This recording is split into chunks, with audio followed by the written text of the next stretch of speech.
Good evening. My name is Giorgio Bardaro. I wanted to talk to you about the life of a saint whose name is Saint John Damascene, in that he was born in Damascus in about the 670 and became in the 1800s one of the doctors of the church. Since he was an intellectual, a man who wrote a great deal, he is also referred to as the Saint Thomas of the East. Saint John Damascene grows as an administrator under the Caliph Yazid II and was initially defined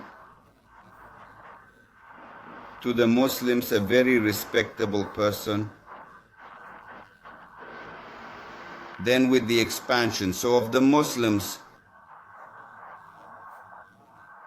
who became much stricter, it happened that somehow he who was a Christian was seen as a person who was a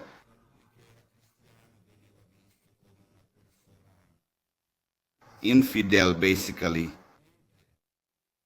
They punished him by cutting off his right hand.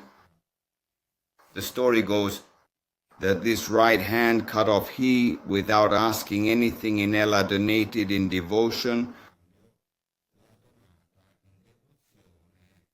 to an icon of Our Lady of the Virgin. Basically, by Our Lady he is miraculously, and it is told that this hand came back to him. In short, basically it was glued back, reattached. Then he flees from this hostile climate. He goes towards Jerusalem. His Syrian leaves towards Jerusalem, and on the way he meets a Sicilian monk, Cosma, where they both devote themselves to hermetism. What happens in this situation of isolation and prayer? He decides to become a monk. He enters the convent of Sheba. Sheba is a small village that is 15 kilometers from Bethlehem, 15 kilometers from Jerusalem. And he enters the convent. But because he has this oratorical ability, he will become no less than the preacher of the Anastasis, if you like, is the Basilica of the Holy Sepulchre in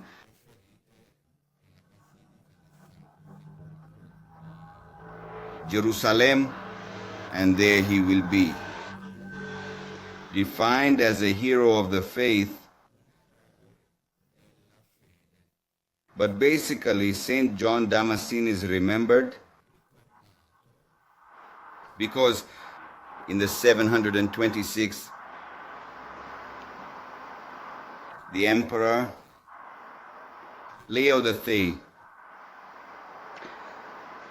issued an edict which will forbid that the face of Christ, the faces of the saints, and the face of the Virgin are depicted,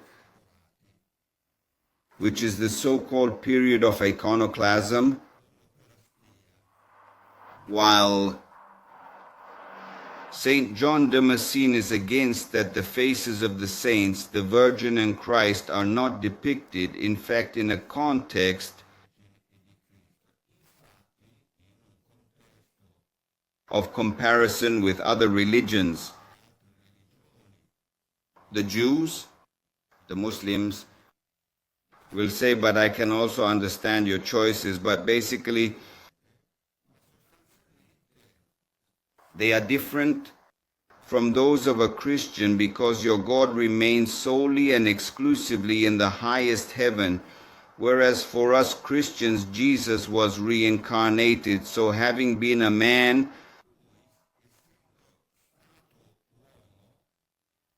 we have seen the face of Christ, and so we can depict him.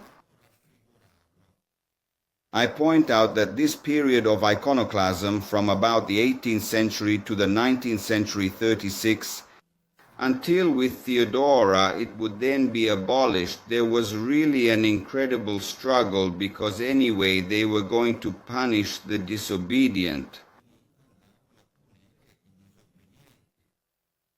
Anyway, I will say goodbye to you and have a good evening. I hope you enjoyed this